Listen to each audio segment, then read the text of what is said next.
इस भीड़ भाड़ वाली गलियों से निकलते हुए अभी हम पहुंच चुके हैं चूरू। और अभी आप जो मेरे सामने पीछे देख रहे हैं इसको कहते हैं चूरू का फोर्ट। वैसे तो इसमें कुछ नहीं है दिखाने लायक क्योंकि अभी ये गवर्नमेंट की प्रॉपर्टी हो चुका है, लेकिन फिर भी कुछ मेरे सवाल थे जो मैं राजेश जी से पूछना चाहूँगा कि इसके चूरू के गढ़ के बारे में कहा जाता है, फोर्ट के बारे में, कि यहाँ से चांदी के गोले दागे गए थे। तो राजेश जी आगे हमें बताएंगे कि क्या एक्चुअल में वो स्टोरी थी जिससे चांदी के गोले दागे गए। Over to Rajesh ji. नमस्कार, एक बार फिर से। पहले हम आपको थोड़ा सा राइट साइड की, लेफ्ट साइड की ओर दिखाना चाहेंगे। ये कोठारी परिवार द्वारा बनाई गई सर्वहितकारणी भवन है।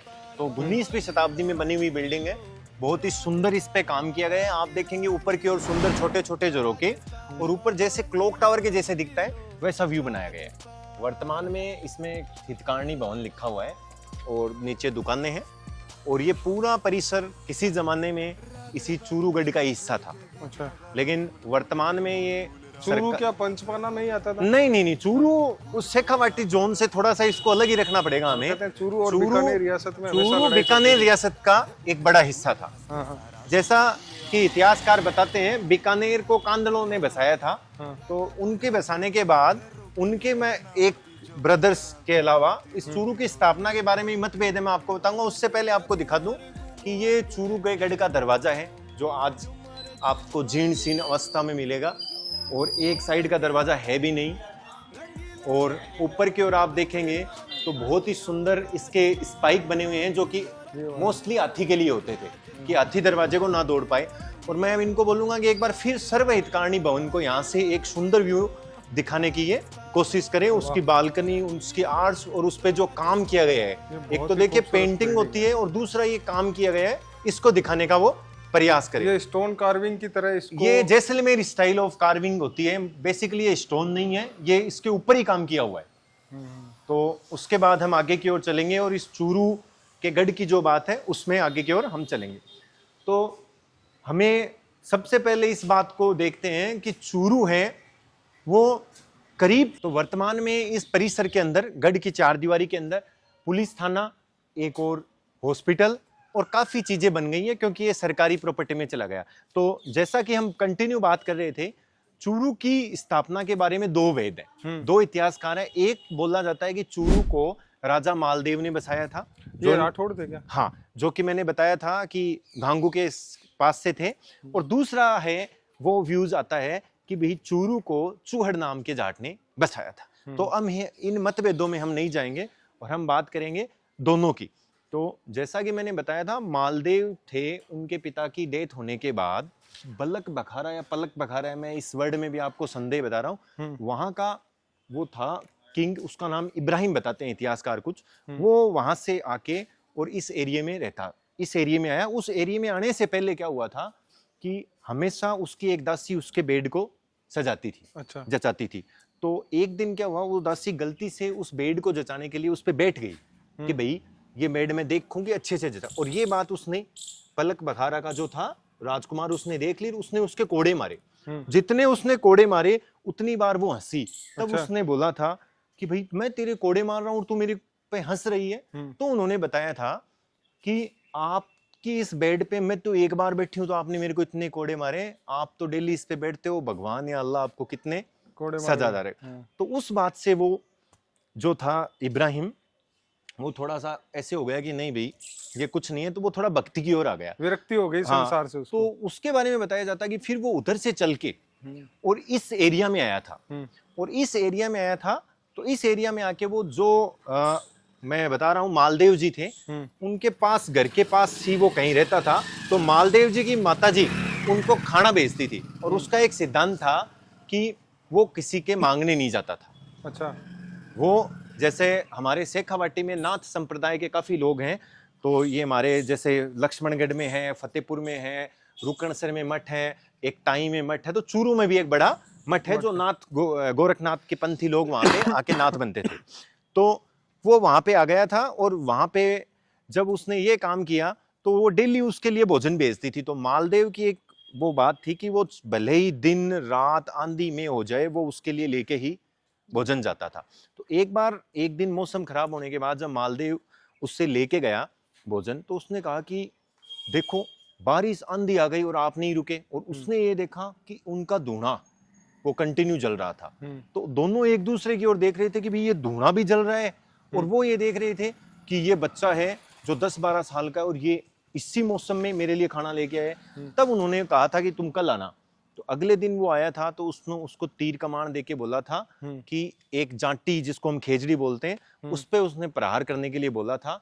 और वो जो तीर था वो खेजड़ी से निकल के जिस जमीन पे गिरा था, जिस जमीन ने उसको झेला था, उसके लिए उन्होंने बोला था कि भाई ये तेरा राज होगा और तू यहाँ पे, ये तेरी जमीन होगी, और तेरे बाण है वो या तो जमीन झेलेगी या सामने वाला।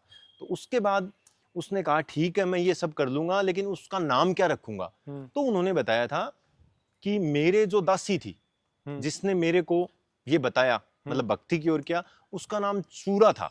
चूरा, हाँ, चोरा या चूरू, वो अभ्रंश होके चूरू हुआ। तो उसने कहा इसका नाम तू चूरा रखना, इसीलिए इसका नाम तो चूरू पड़ा। उससे अभ्रंश हो गया। ये इतिहास के मतभेद हैं, कोई किसको बताता है, उसका नाम चूरू पड़ा था। तो अभी हम उस कहानी को थोड़ा इधर रोक के दिखाते हैं। ये परकोटा बना हुआ है। एक चीज बताइए राजेश जी, जो ये परकोटा है, ये उसी टाइम का है या बाद में रिनोवेट किया गया है, क्या है? देखिए, इसकी स्थापना के बाद में यहाँ कई राजा हुए थे अलग अलग।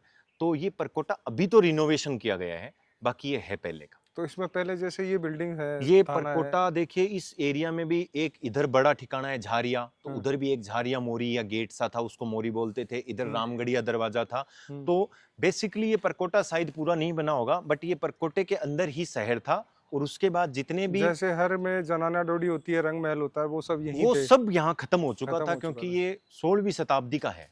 और चूरू और बीकानेर में हमेशा वो देखिए, वो बड़े ठिकाने थे। मैं फिर बता रहा हूँ, वो रियासत कालीन में बात करें, जयपुर और बीकानेर दो बहुत ही बड़े ठिकाने थे हमारे एरिया के। और यहाँ पे जो थे, ये सब लोग आके अपने इंडिपेंडेंट तो हुए थे। ये हुआ कि परकोटा बनने के बाद यहाँ पे सेठ साहूकार आए। दूसरा क्या है, चूरू से पहले जो सिंध से व्यापार होता था, जिसको सिल्क रूट बोलते हैं, उस मार्ग में भी चूरू था। तो यहाँ पे काफी व्यापारी आए, व्यापारी ने यहाँ पे बिजनेस किया, फिर वो दूसरी जगह बिजनेस करने गए, वहां से पैसा भेजा, हवेलियां बनाई। तो चूरू काफी समृद्ध हो गया। अब समृद्ध होने के साथ साथ चूरू वालों ने एक बात बोली थी कि भाई हम बीकानेर के लिए हर लड़ाई में सपोर्ट करने को तैयार है। अच्छा, हर जगह उनका साथ पहले देने के लिए तैयार है, कोई युद्ध होगा, लेकिन हम उनके परतंत्र नहीं है, क्योंकि हमने अपना उनकी पराधीनता स्वीकार नहीं करेंगे। हम भाई जैसे जयपुर का शेखावाटी वाले जयपुर का करते थे, बट हम इनके पराधीन नहीं है। हम जब इनकी कोई सहायता होगी देंगे। बट एक बीकानेर के राजा हुए थे सूरत सिंह जी, और यहाँ के राजा शिव सिंह जी, उन दोनों का संघर्ष इस बात को लेके काफी समय तक चलता रहा था। और उसी के चलते एक बार एक युद्ध हुआ। और उस युद्ध में बताया जाता है कि उस जमाने के अंदर युद्ध के समय में यहाँ पे बीकानेर की फौजों ने आके, और कुछ इतिहासकार उसमें लिखते हैं कि 1857 के आसपास वो युद्ध था। तो उस समय इंग्लिश अंग्रेजों ने भी उसका साथ दिया था। तो उन दोनों ने आके यहाँ पे, हाँ, यहाँ पे चढ़ाई कर ली थी। तो उस जमाने में बताते हैं कि जब ये फौजें आ गई थी, तो उन्होंने क्या किया कि युद्ध चलता रहा, लेकिन उसका नतीजा कुछ नहीं निकल रहा था। तो डिसाइड ये हुआ कि भाई अब बीकानेर की फौजों ने, अंग्रेजों ने ये डिसाइड किया कि अब यहाँ पे हम बाड़ाबंदी कर लेंगे। जब तक ये बाहर नहीं आ पाएंगे तो फिर कुछ होगा नहीं। और इनके लास्ट में जैसे अलाउद्दीन खिलचे वगैरह करते थे कि वो एक जगह पैक कर लेते थे, राशन के अंदर किले में कमी हो जाती, तो लास्ट में फिर वो युद्ध जीत के सरेंडर कर देते थे। तो हुआ ये कि उन्होंने भी ऐसा ही किया। और एक बार जब युद्ध बीच बीच में होता रहा, लास्ट में ऐसा लगा कि भाई इस बार लास्ट इनके पास हथियार बचा है, तो अगला अटैक है, हम अपना भरपूर करेंगे। तो उन्होंने प्रयास किया और उन्होंने अंतिम अटैक किया। तो चूरू के जो थे, उन लोगों ने बोला कि भाई हमारे पास तो इस्पात खत्म हो गया है, लोहा खत्म हो गया है। अच्छा। अब गोले कैसे बनाए।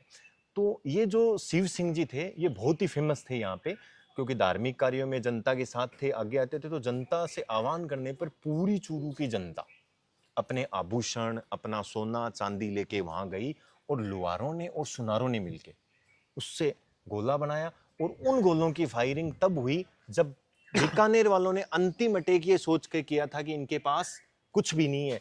तब उन्होंने वहां से जो मतलब चांदी जो के बार का कवर होता है वो चांदी का था। हाँ जी, ना कि बारूद के बिना तो गोला चलेगा कैसे। हाँ, मुझे यही लगा कि चांदी के गोले से कोई नुकसान, चांदी के गोले से नुकसान क्या होगा। तो फिर जब वो फायर हुए, तब वहां पे जो सैनिक थे, वहां के जो बीकानेर के थे, उन्होंने देखा चांदी के टुकड़े क्यों गिर रहे हैं। तब वो बौखला गए कि नहीं नहीं ये तो गड़बड़ हो गया, क्योंकि उन्होंने इतनी आशा नहीं की थी कि इनके पास और भी बारूद और है। तो इस्पात उससे हताश होके उन्होंने, उनकी सेना में मनोबल गिर गया और वो वापस चले गए।